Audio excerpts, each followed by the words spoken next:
Thank you blood brothers అందరికీ. Boss లేకపోతే మనల్ని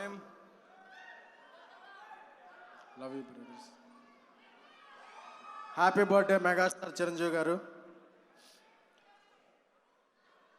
చాలా బర్త్డే ఫంక్షన్స్లో నేను అక్కడ ఉండేవాడిని, ఈరోజు ఇక్కడ ఉన్నా, అంతే తేడా. నాకు బేబీ సినిమా చేస్తున్నప్పుడు ఒకటే నమ్మకం ఏంటంటే, ఈ సినిమాకి ఓపెనింగ్ వస్తా రాదా అంటే, నేను నమ్మిన నా మెగా ఫ్యాన్స్ ఉన్నారు. ఇండస్ట్రీలో ఏ ఫిల్మ్ వచ్చినా మొదటి టిక్కెట్ తెగేది మెగా ఫ్యాన్ది మాత్రమే. సో నేను నమ్మిన నాకు మెగా ఫ్యాన్స్ నా సినిమాకి ఓపెనింగ్ ఇస్తారు అనే నమ్మకంతోనే బేబీ తీసా. ఈరోజు అది 70, 80, 90, 100 ఎంత కలెక్ట్ చేసినా first credit goes to my brothers mega fans. Because నేను మీలో ఒకడిని. జై చిరంజీవ. బాస్ ఇన్స్పిరేషన్తో ఇక్కడికి వచ్చాం, బాస్ ఇన్స్పిరేషన్తో ఇండస్ట్రీలో ఉన్నాం, బాస్ కోసం ఉన్నాం. కానీ ఈరోజు నేను ఒక 3-4 నిమిషాలు బాస్ ఫ్యాన్స్ కోసం, బాస్ చుట్టూ జరుగుతున్న ఇష్యూస్ కోసం తెలుసుకున్నాను. మన సినిమా నచ్చితే ఫస్ట్ జై కొట్టేదే మనమే. మన సినిమా ఏదైనా నచ్చకపోయినా అలా ఉన్నా ఫస్ట్ దాన్ని తొక్కేసేది కూడా మనమే. అంటే మనకు ఆగదు, చెప్పేస్తుంటాం అలా ఉంది ఇలా ఉంది, ఫస్ట్ హాఫ్ ఎలా ఉంది, సెకండ్ హాఫ్ ఎలా ఉంది, ఇంటర్వల్ బ్యాంక్ ఎలా ఉంది, ఇలా చేయాలని. అలా వద్దు. 4 పదుల వయసులో నడవలేని హీరోలు, నడవలేని మనుషులు ఉన్న ఇండస్ట్రీలో సుమారు 7 పదులు వస్తున్నా ఆయన ఆడిస్తున్నాడు, చాలామందిని ఓడిస్తున్నాడు. ఎందుకంటే అది ఆయన విల్ పవర్, మన కోసం పెట్టుకున్న పవర్. ఈ మధ్య కాలంలో వచ్చిన సినిమాలన్నిట్లో బాస్ రీఎంట్రీ తర్వాత ఆయన మోస్ట్ గ్లామరస్గా కనిపించిన సినిమా బోలా శంకర్. దాన్ని కూడా మనం నిలబెట్టుకోలేకపోయామంటే ఫస్ట్ రీజన్ మనమే. ఎందుకంటే మనం వేరే వ్యక్తుల వల్ల పడిపోతాం. ఎవడో చెప్తాడు బాస్ రీమేక్ చేయాలా, స్ట్రైట్ సినిమా చేయాలా, ఎలాంటి సినిమా చేయాలని ఎవడో చెప్తే మనం నమ్మడం ఏంటి? బాస్కి తెలుసు ఎలాంటి సినిమా చేయాలో.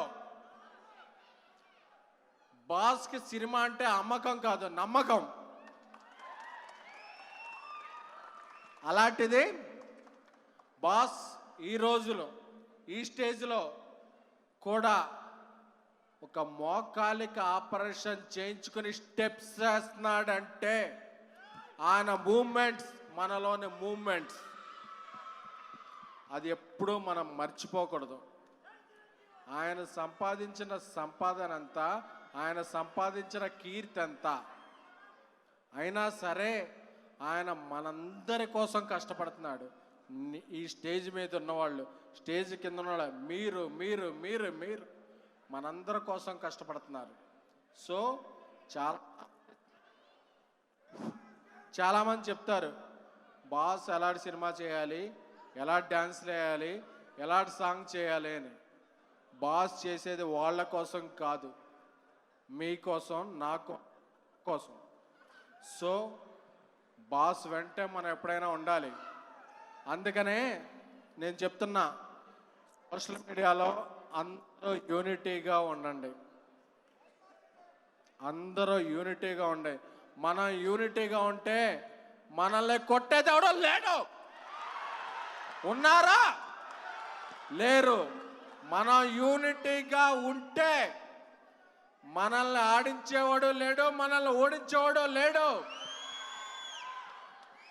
అందుకని ఎప్పుడూ కూడా మనం యూనిటీగా ఉండాలి.